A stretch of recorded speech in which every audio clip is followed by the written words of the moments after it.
Perkenalkan, nama saya Aurel Syahrani Safitri dengan NIM 2023 0501 02044, Prodi Perbankan Syariah semester 6.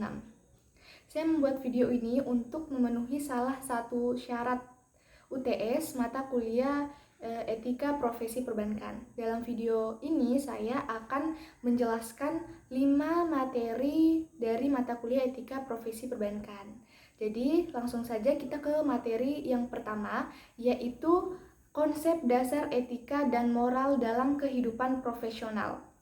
Nah, jadi ada beberapa poin dalam materi yang pertama ini, yaitu yang pertama pengertian etika dan juga moral. Nah, apa sih itu etika dan moral? Nah, secara etimologis kata etika berasal dari bahasa Yunani, yaitu ethos, yang berarti kebiasaan, watak, atau karakter. Nah, etika berkaitan dengan kebiasaan hidup yang baik, tata cara hidup yang baik, serta aturan-aturan perilaku yang dianut oleh individu maupun masyarakat.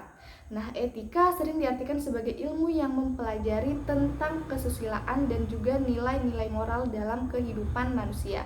Etika menjadi pedoman bagi manusia dalam bertindak dan juga berperilaku, baik dalam kehidupan sehari-hari maupun dalam kehidupan profesional. Nah, sedangkan moral, secara etimologis kata moral berasal dari bahasa Latin, yaitu mos, yang berarti kebiasaan, adat, atau cara hidup. Nah, moral dapat diartikan sebagai aturan atau kebiasaan yang mengatur perilaku manusia dalam masyarakat. Nah, moral berhubungan dengan aturan tidak tertulis yang hidup dalam masyarakat mengenai bagaimana seseorang harus bertindak, bersikap, dan juga berperilaku terhadap orang lain. Nah, yang kedua, poin kedua yaitu perbedaan etika dan juga moral. Jadi etika dan moral itu mempunyai perbedaan. Etika dan moral sama-sama membahas tentang baik dan juga buruknya perilaku manusia, namun memiliki perbedaan dari segi sumber, sifat, fungsi, dan juga penerapannya dalam kehidupan sehari-hari maupun dalam kehidupan profesional. Etika itu lebih bersifat teoritis dan juga merupakan ilmu yang mempelajari moral. Nah, sedangkan moral itu lebih bersifat praktis dan juga berkaitan langsung dengan perilaku manusia dalam kehidupan sehari-hari. Oke. Selanjutnya yaitu poin ketiga, yaitu konsep dasar etika dalam kehidupan profesional. Nah, etika dalam kehidupan profesional merupakan seperangkat nilai, norma, dan juga prinsip yang mengatur perilaku seseorang dalam menjalankan profesinya agar bertindak secara benar, jujur, dan juga bertanggung jawab. Nah, etika profesional sangat penting karena setiap profesi memiliki tanggung jawab tidak hanya kepada diri sendiri tetapi juga kepada masyarakat, organisasi, dan juga Allah Subhanahu wa taala. Etika profesional menjadi pedoman dalam bertindak agar seseorang tidak menyalahgunakan wewenang maupun pekerjaannya untuk kepentingan pribadi yang dapat merugikan orang lain dan hanya menguntungkan pribadi semata. Ada beberapa prinsip dalam etika profesional. Yang pertama yaitu prinsip tanggung jawab, yang kedua prinsip kejujuran, yang ketiga prinsip integritas, yang keempat prinsip keadilan, yang kelima prinsip loyalitas, dan yang terakhir yaitu prinsip disiplin. Selanjutnya kita ke materi kedua, yaitu konsep profesi dan profesionalisme di sektor perbankan. Nah, ada beberapa poin juga dalam materi ini. Yang pertama yaitu konsep profesi. Nah, profesi tidak dapat dipahami hanya sebagai aktivitas untuk mencari nafkah. Nah, di dalamnya itu melekat seperangkat syarat yang membedakannya dari pekerjaan biasa, yaitu adanya keahlian khusus yang diperoleh melalui pendidikan formal, pelatihan terstruktur, pengalaman praktik, serta pengakuan dari lembaga yang berwenang. Nah, secara teoretis, profesi selalu dikaitkan dengan unsur kompetensi, etika, dan orientasi pelayanan publik. Poin kedua yaitu konsep profesionalisme. Nah, dalam praktiknya, profesionalisme berkaitan erat dengan tanggung jawab moral terhadap pekerjaan yang dilakukan. Ketika seseorang bekerja dengan penuh kesadaran bahwa hasil kerjanya berdampak pada orang lain, maka ia akan cenderung lebih teliti, lebih patuh pada prosedur, dan lebih berhati-hati dalam bertindak. Jadi dia itu profesional dalam melakukan pekerjaan. Selanjutnya yaitu Kita ke poin ketiga, prinsip kehati-hatian atau prudential banking. Prinsip kehati-hatian menuntut bank untuk tidak gegabah dalam menyalurkan pembiayaan, mengelola dana masyarakat, maupun menjalankan operasional harian. Nah, semua aktivitas harus melalui analisis risiko yang matang, prosedur yang jelas, dan juga pengawasan yang berlapis. Nah, sikap hati-hati ini bukan berarti memperlambat pekerjaan perusahaan, melainkan memastikan bahwa setiap langkah yang diambil itu tidak menimbulkan kerugian di masa depan atau di kemudian hari. Nah, selanjutnya kita ke poin keempat, yaitu profesi di sektor perbankan. Nah, pekerjaan di sektor perbankan mencakup berbagai peran, melalui dari analisis kredit, manajer risiko, auditor internal, petugas kepatuhan, teller, hingga jajaran manajemen. Nah, setiap posisi itu kan memiliki tanggung jawab besar karena berkaitan langsung dengan dana masyarakat dan juga tingkat kepercayaan publik terhadap bank. Nah, di Indonesia itu standar profesional perbankan berada di bawah pengawasan OJK dan juga BI serta lembaga sertifikasi profesi perbankan. Selanjutnya kita ke poin kelima, yaitu profesionalisme dalam praktik perbankan. Nah, profesionalisme dalam praktik perbankan itu ada 5. Yang pertama itu manajemen risiko, yaitu pengelolaan risiko bukan sekedar kewajiban administratif, melainkan juga bagian fundamental dari tata kelola perusahaan yang profesional.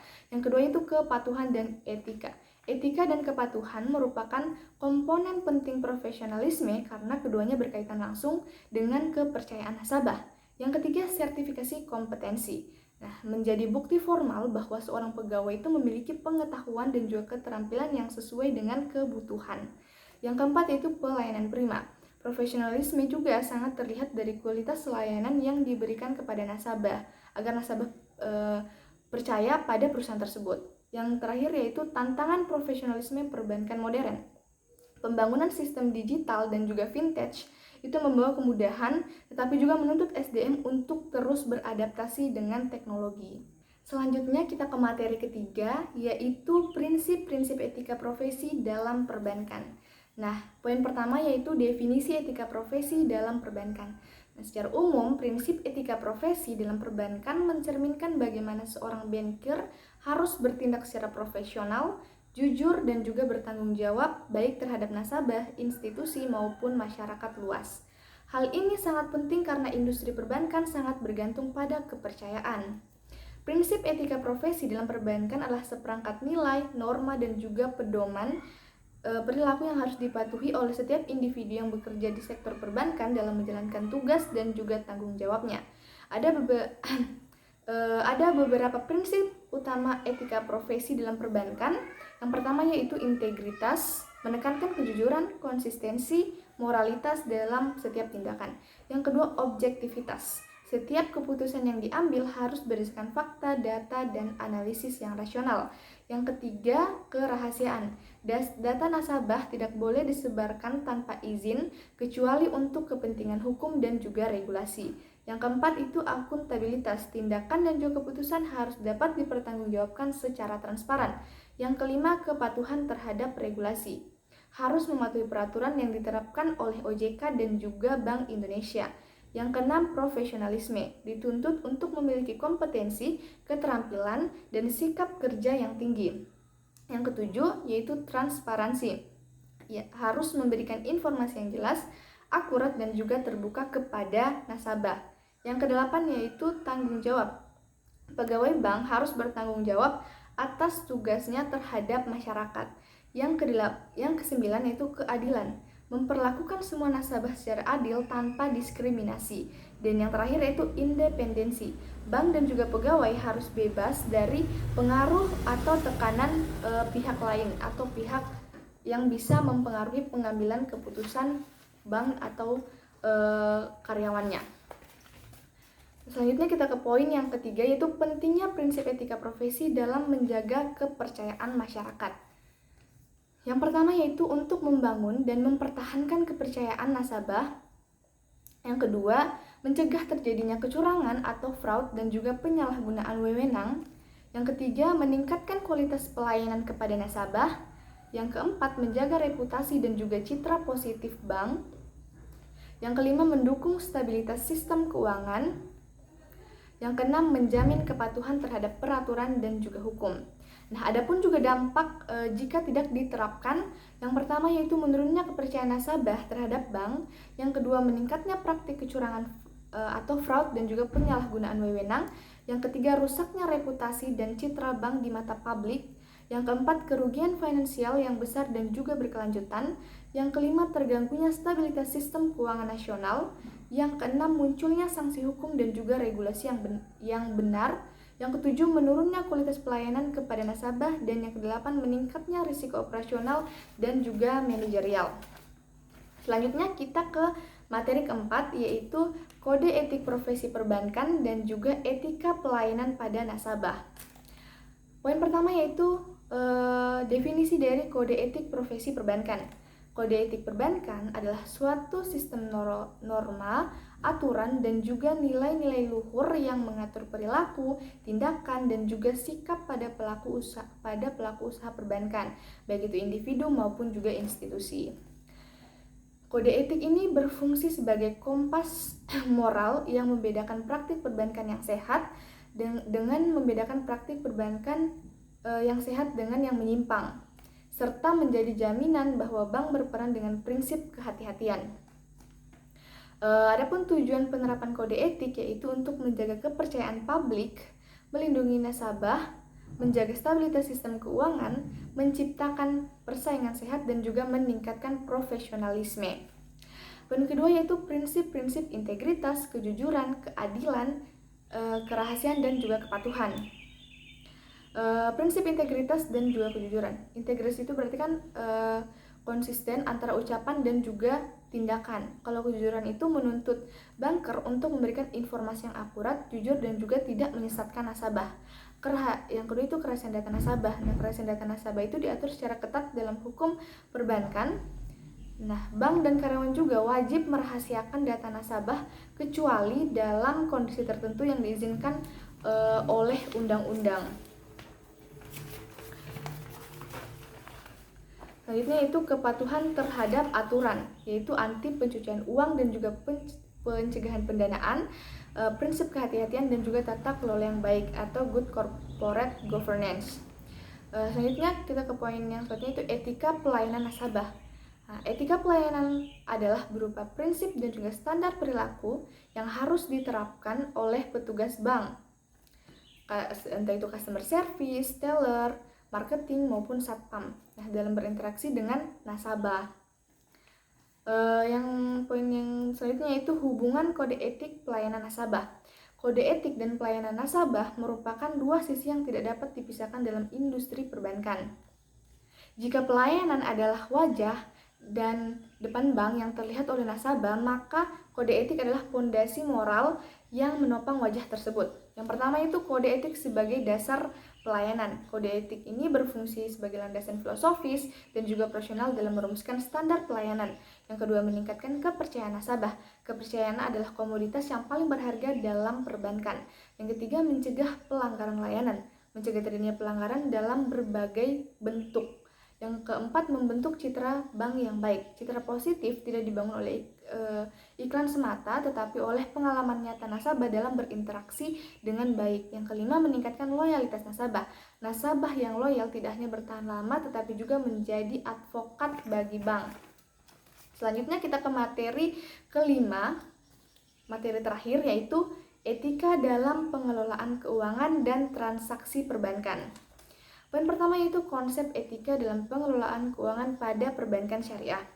Etika dalam pengelolaan keuangan perbankan syariah merupakan landasan utama dalam menjalankan seluruh aktivitas perbankan sesuai dengan prinsip Islam. Etika bersumber dari Al-Quran, hadis, dan juga maqasid syariah yang menekankan nilai amanah, kejujuran, keadilan, dan juga tanggung jawab.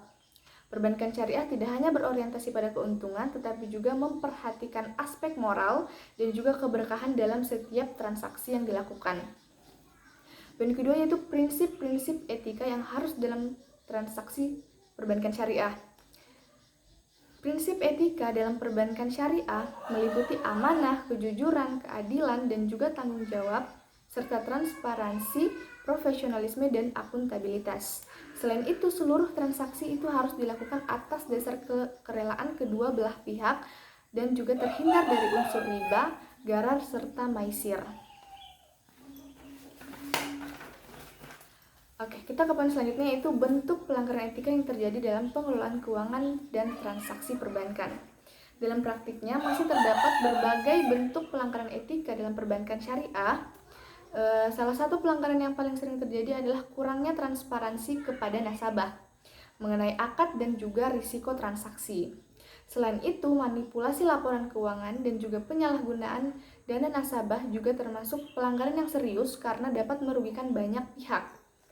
Pelanggaran lainnya adalah penerapan akad yang tidak sesuai prinsip syariah sehingga menyerupai praktik riba, serta ketidakadilan dalam pembagian keuntungan.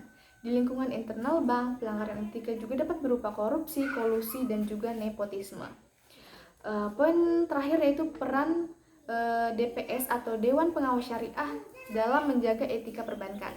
Nah, Dewan Pengawas Syariah itu berperan untuk memastikan seluruh aktivitas perbankan berjalan sesuai dengan prinsip syariah. Dewan Pengawas Syariah melakukan pengawasan melalui audit syariah, pemeriksaan transaksi, dan juga evaluasi perilaku pegawai. Selain itu, DPS juga memberikan sanksi terhadap pelanggaran yang terjadi. Nah, secara fungsional, DPS itu menjalankan 3 peran utama yang saling terkait untuk menjaga etika profesi. Yang pertama yaitu sebagai penasihat syariah, yang kedua yaitu sebagai pengawas operasional, dan yang ketiga itu sebagai pelapor dan juga mediator. Baiklah, itulah tadi penjelasan dari kelima materi yang saya jelaskan dari mata kuliah etika profesi perbankan. Lebih dan kurangnya mohon dimaafkan. Saya akhiri. Wassalamualaikum warahmatullahi wabarakatuh.